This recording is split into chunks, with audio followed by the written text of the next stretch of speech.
curioso porque o atual conceito da ciência moderna diz que a estrela é uma coisa gigantesca. O Sol, por exemplo, é uma estrela de 7ª grandeza. Não é uma das maiores estrelas que supostamente existem no nosso universo. E se o Sol batesse na Terra, claro que seria o final. E olha que o Sol, como dizem, o Sol é apenas uma estrela de 7ª grandeza. Não tem como nem o Sol cair pela Terra, porque ele é maior do que a Terra, segundo diz a ciência moderna. Diz que é maior não sei quantas vezes mais. Só que se a Bíblia diz que estrelas no plural cairão pela Terra, é bem provável que as estrelas da Bíblia não sejam as mesmas estrelas ou as mesmas interpretações do que sejam estrelas que os cientistas modernos têm. Até porque se a gente fosse realmente confiar nos conceitos cientificistas da atualidade, nós não poderíamos aceitar que a Bíblia fala que o Sol foi criado no 4º dia para iluminar a Terra, porque a ciência moderna, no padrão que ela se encontra atualmente, diz que o Sol ele veio a existir antes da Terra, e a Terra de fato, na interpretação deles, é um subproduto, ouviu isso? Subproduto do Sol, ou seja, é um fragmento oriundo do Sol, como se a Terra tivesse existido somente porque o Sol já existia antes dela. Mas a Bíblia não ensina assim. Ou a gente fica com a visão cientificista da atualidade, ou a gente vai ter que ver os nossos conceitos, porque o que a Bíblia ensina é totalmente diferente. A Bíblia diz que o Sol foi criado no 4º dia, juntamente com a Lua e com as estrelas, mostrando que são coisas diferentes. E tudo que foi criado no 4º dia, Sol, Lua e estrelas, deveriam dar a sua luz, o Sol com a sua luz, a Lua com a sua luz, as estrelas com a sua luz, que é por isso que eles são chamados de luminares, porque tem luz própria, cada um deles. Todos estes, Sol, Lua e estrelas, foram criados para iluminar a Terra, para servir a Terra. A Terra foi feita para servir o homem, e o homem foi criado para servir a Deus. É uma tolice o que a ciência moderna tem ensinado a respeito do valor do homem. E eu fiquei vendo essa polêmica que fizeram recentemente por causa do que a irmã falou sobre a teoria da evolução. Mas, irmãos, sinceramente, vocês acreditam que nós somos chimpanzés evoluídos? Vocês acreditam que nós viemos do macaco?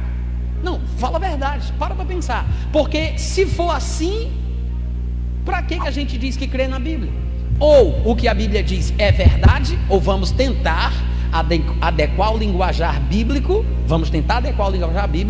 para o que diz a ciência moderna, que é o que muita gente boa, muito crente tem feito, tentando reinterpretar a Bíblia à luz do que dita a ciência. Então a ciência, para muitos crentes, tem a preeminência, tem mais importância, é mais confiável do que a própria Bíblia. E aí eles reinterpretam a criação do mundo à luz da teoria do Big Bang, eles interpretam a criação da humanidade à luz da teoria da evolução, e assim por diante. Mas nós somos tudo aquilo que a Bíblia diz que nós somos. Saiba de uma coisa: a teoria da evolução, a teoria do Big Bang e a teoria do heliocentrismo, que diz que a Terra está girando ao redor do céu, ao redor do Sol, todas estas coisas foram criadas para tentar diminuir a importância do ser humano e do lugar onde nós vivemos.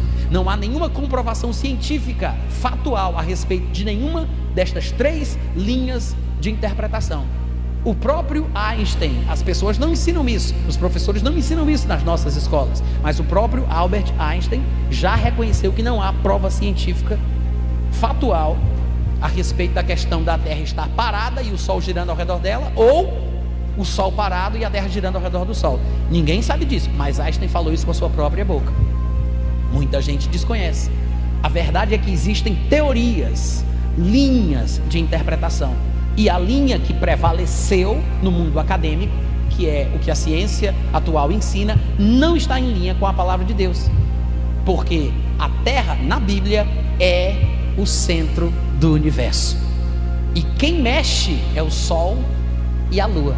É por isso que a Bíblia fala que Josué orou e o Sol parou. Não foi a Terra que parou, foi o Sol e a Lua que pararam. Aí se você for procurar na ciência alguma explicação do que é que acontece se a Terra parar, porque muitos crentes reinterpretam a passagem e dizem, não, na verdade foi a Terra que parou. E eles falaram dessa forma na Bíblia apenas para interpretar do jeito que eles entendiam naquela época, que eles achavam naquela época que era o Sol e a Lua e as estrelas que estavam girando e a Terra estava parada. Mas hoje a gente sabe que na verdade quem gira é a Terra. Então eles falaram assim, mas a gente hoje, com o conhecimento científico que nós temos, nós interpretamos da forma correta. Mas pergunte a um cientista, se a Terra parar, o que é que acontece? Ele diz, no próximo segundo, toda a vida animal, vegetal é extinta da Terra. No próximo segundo, por várias questões que eles acreditam, relacionadas ao magnetismo, ao movimento, à inércia, à gravidade e todas as questões lá que eles têm dentro dos postulados científicos que eles defendem. Então eles acreditam que é impossível a Terra parar, mas se parar, a vida acaba no próximo segundo. Aí você vai dizer, a Terra parou realmente como a Bíblia diz, porque aí o milagre teria sido muito maior, porque a gente continua aqui, né? E quando a Terra para, você tem que entender que o que está parando ali é o sistema solar completo, inclusive a Lua, porque o texto da Bíblia diz que o Sol parou sobre um vale e a Lua parou sobre uma cidade. E o vale é mencionado e a cidade é mencionada. Uma delas é Aijalon, que eu não sei se é o vale ou é a cidade. Mas veja, não foi só a Terra que teria parado, porque se a Terra para, a Lua continuasse se movendo, ela não poderia ter ficado parada também, como o texto bíblico fala. Então começa a haver incompatibilidade com a interpretação científica e o que a Bíblia realmente diz. Mas não é o único texto que fala sobre o Sol e a Lua pararem, ou se movimentarem, ou se comportarem de uma forma não convencional. Tem uma passagem num livro de um profeta, onde ele faz o Sol regredir. 10 graus da sombra do Sol voltam para persuadir de um milagre de Deus. 10 graus a sombra volta, ou seja, o Sol não somente para, como aconteceu em Josué, mas ele volta. Pá! Hein? Por que eu estou falando isso? Para que vocês saibam, a palavra de Deus é confiável. O que a gente aprende no jornal, na televisão e às vezes até na escola, nem sempre é. Não tenha vergonha de crer na Bíblia, defender a Bíblia e se posicionar contra a teoria da evolução, porque no próprio mundo acadêmico, entre os cientistas, existe debate considerável sobre o que é verdade e o que não é, sobre o que pode ser aceito e o que não pode. Eles não concordam entre si. Por que a gente tem que concordar com eles se eles atacam a Bíblia o tempo inteiro? Vocês estão entendendo o que eu estou falando?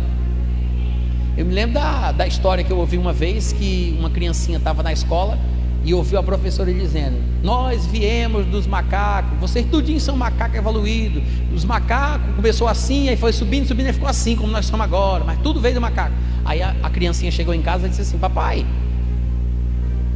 a família do senhor veio dos macacos, né? Porque todo mundo veio dos macacos, a sua família veio dos macacos? Aí disse: eu mesmo não. Veio, porque a professora disse, a tia disse que nós vimos tudo do macaco. Eu disse: meu filho, olha, se alguém veio dos macacos aqui, pode ser a família da sua mãe, mas a minha não foi não. Ou seja, a Bíblia é a verdade. Amém, gente?